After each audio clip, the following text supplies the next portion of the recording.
Senhor, pessoal. Estamos aqui começando o segundo episódio do Protecast, uma sequência de 5 vídeos sobre a Reforma Protestante. Bom, de antemão, nós queremos apresentar patrocinadores que estão investindo neste podcast. O primeiro deles, Maiara Nunes Calçados, Gisele Calçados, Boutique Dona Bonita, Estúdio Camila Anderson, Mazda Transportes, MA Modas, Tami Modas, Laços Babies, MF Acessórios, ASR Solução Empresarial, C Cargo e, por último, Estúdio Aquedá, que está fazendo todo o nosso audiovisual. Bom, e como convidado deste dia, né, nós convidamos o nosso irmão Elias, né, que é professor, teólogo e presbítero da ADB Cumbica. Pode se apresentar, Elias. Graça e paz a todos. Eu estou deveras alegre de estar aqui com vocês, nesse maravilhoso podcast, e falar dos solas, né? Estarei falando aqui em poucas palavras sobre sola fide, que é a fé, ela é a mão do Espírito. A fé, quando o pecador ouve o Evangelho, ele ouve a palavra do Evangelho, e ele vai receber pela fé, porque sem fé é impossível agradar a Deus. Então, eu estou muito feliz de estar aqui. Muito obrigado. Sim, como você já muito bem introduziu o assunto, né? O que é sola fide, somente pela fé? Eu queria que você colocasse mais alguns pontos e acrescentasse. Ok. É interessante que a Reforma Protestante, os 5 solas, os estudiosos que estudaram esse movimento da Reforma Protestante, eles, estudando a fundo, eles viram que foram 5 ênfases, que foi, só recapitulando aqui, somente a fé, somente a Deus a glória, somente a Escritura, somente a graça, e o último é o 5º, somente a fé, somente a graça, somente a Escritura, somente a Deus a glória e somente Cristo. E é interessante que cada sola está conectado com o outro. Então, um puxa o outro.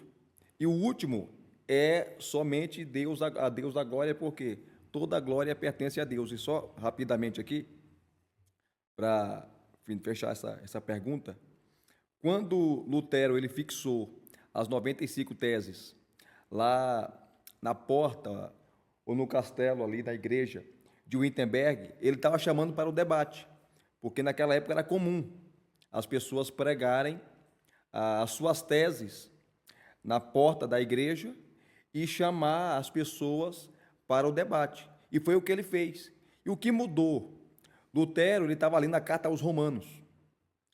E no capítulo 1, versos 16 e 17, que é o tema da carta, onde Paulo fala que o evangelho é o poder de Deus para a salvação de todo aquele que crê, primeiro do judeu e depois do grego.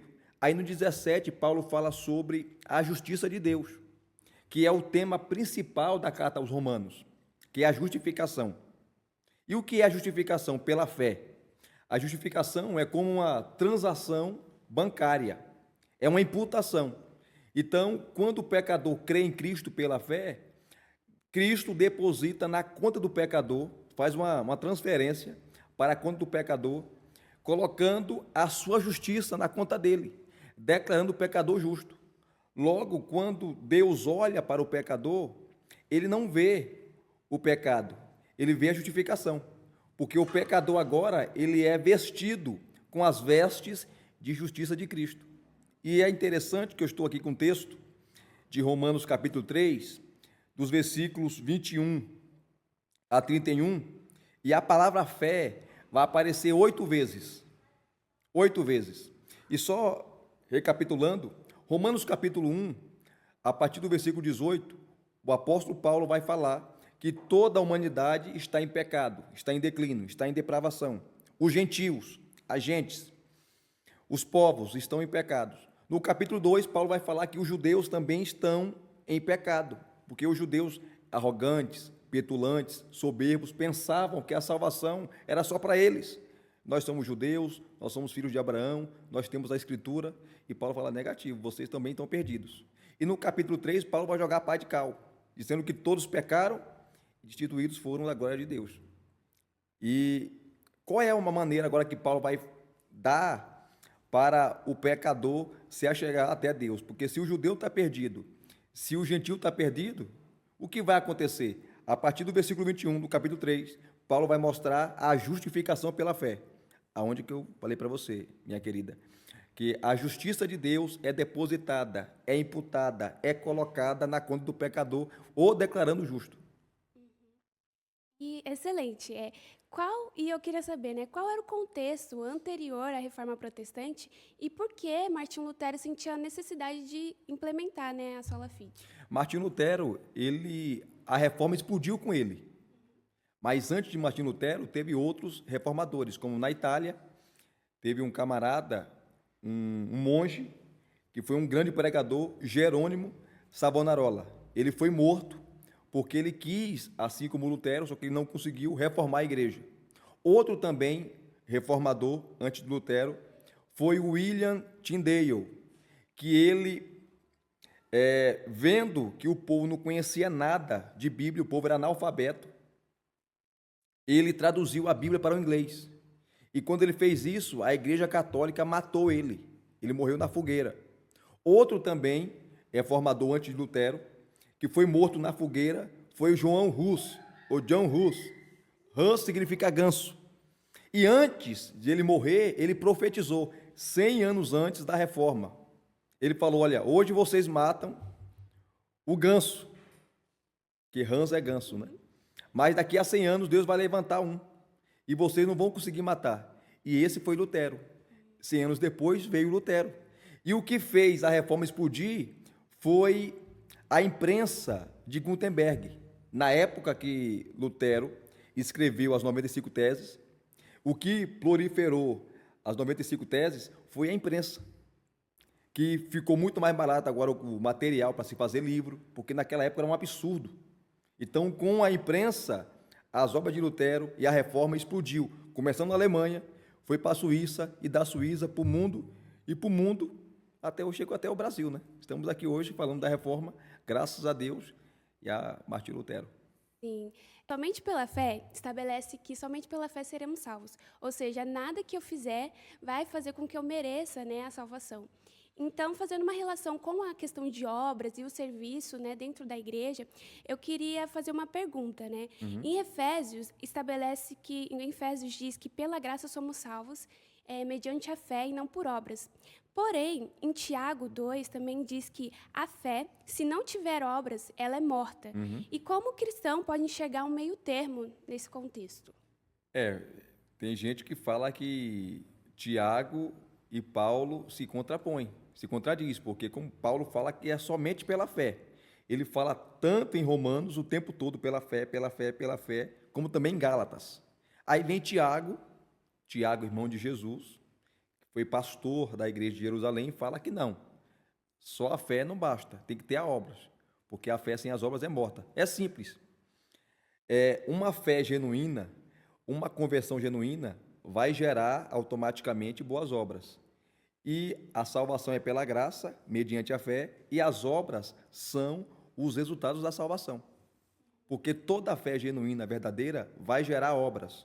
Então, eu não sou salvo pelas obras, mas eu sou salvo para as obras. E para responder essa pergunta sua, Efésios capítulo 2, versículo 10, depois de Paulo falar que pela graça sois salvos, versículo 8, mediante a fé, isso não vem de vós, é dom de Deus. Versículo 9, não de obras, para que ninguém se glorie. Verso 10, Paulo fala, pois somos feitura dele, criados em Cristo Jesus para boas obras. Opa, nós somos criados para boas obras, as quais Deus de antemão preparou para que andássemos nelas.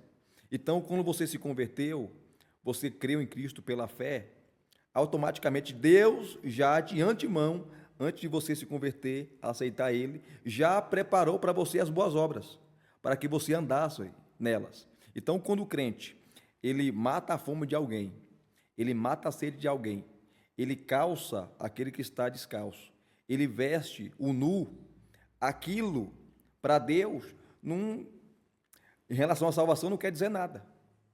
Porque aquilo não depende se você vai fazer, se você mata a fome de alguém, mata a sede. Mas automaticamente, quando você faz aquilo, você está demonstrando o caráter de Cristo. Porque Cristo, aqui na terra, ele nunca fez nada para se auto-beneficiar. Ele só estendeu a mão para o próximo. Agiu com misericórdia, com graça, com amor. Assim também os crentes agem. Então, eu falo que sou crente, tá? E não ajudo ninguém, não estendo a mão para ninguém. Na verdade, eu sou um hipócrita, um egoísta. Porque a fé genuína, é o que Tiago está falando, vai gerar fruto. E o fruto são as boas obras. Como diz Paulo, que na qual Deus de antemão já havia preparado para que eu e você andasse nela ou nelas. Sim. E ainda nesse contexto, né, eu quero fazer uma pergunta mais específica. O fato de que a fé não vem por obras abre uma justificativa para a falta de cooperação no corpo da igreja. Muita gente acha que por não vir, então eu não preciso fazer.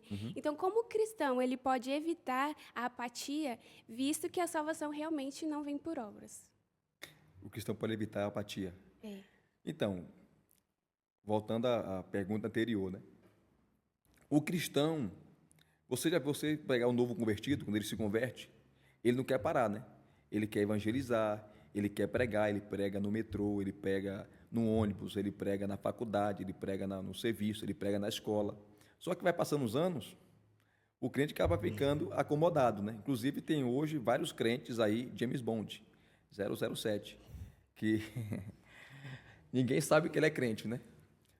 Mas como você pode vencer a apatia? Primeiro, com a palavra de Deus, a Bíblia, porque a Bíblia fechada é um livro comum, mas aberta é a boca de Deus, se consagrando, jejuando, buscando, orando. Uma pessoa que ora, uma pessoa que lê a palavra de Deus, uma pessoa que sempre está em comunhão com Deus, ela nunca vai ser um cristão apático, indiferente. Pelo contrário, ela sempre vai estar demonstrando, pelos seus frutos, tá, Deus na vida dela.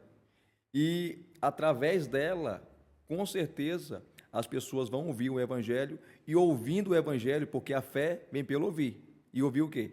A palavra de Deus, Romanos 10:15. Então, ao ouvir o Evangelho, vai gerar fé. Gerando fé, gera arrependimento. Gerando arrependimento, gera conversão. Gerando conversão, vem a justificação. Gerando a justificação, vem a santificação. E gerando a justificação, vem a transformação. Excelente. Esse assunto dá para abordar várias temáticas, eu gostei muito de estudar, mas só para encerrarmos aqui o nosso podcast, a última pergunta, eu queria saber quais práticas da Sola Fide o cristão pode ter em mente para colocar em prática. Quais práticas? As práticas da Sola Fide? Uhum. O que ele pode colocar? Então, porque uma fé sem prática fica só na teoria, né? Primeiro, o cristão ele deve andar diante de Deus com humildade, sabendo que nós assembleanos, né, pentecostais, temos uma frase que eu não acho correto.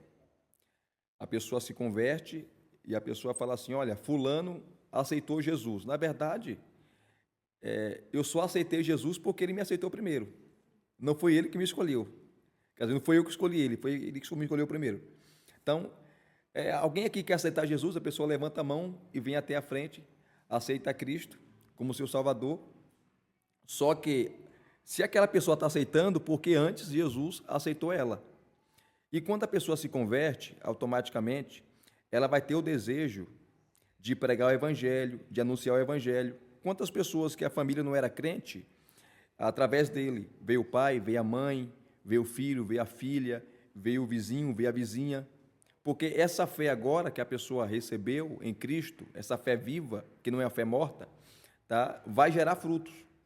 Tá? E fruto serve para comer, para Deus gostar. O que adianta você ir numa árvore linda, maravilhosa e só tem folhas? Uma árvore que só tem folhas, não tem frutos, não mata a fome de ninguém. Então, a fé, na prática, é uma fé que gera frutos. Porque uma fé que gera só folhas, não vai matar a fome de ninguém. As pessoas vão morrer de fome. Então, se você que está me ouvindo aí, tá, e diz que é crente, é cristão, e sua fé não é na prática, no dia a dia, com seu vizinho, com sua vizinha, com seu irmão, com a sua irmã, com o seu pai, com sua mãe, com sua esposa, com seu esposo, não resolve nada. Você não foi convertido, você foi convencido que o evangelho é bom. Então, por isso que eu quero te convidar a conhecer a fé verdadeira que só Cristo pode gerar. E essa fé verdadeira desemboca na prática, no dia a dia. Excelente. E é isso, gente. Estamos encerrando mais um Protecast e nós estamos muito felizes com este episódio. Creio que Deus irá abençoar muitíssimo esse trabalho. Então, encerramos esse, mas tem muito mais pela frente. Então, pode acompanhar. E é isso, gente. Obrigada.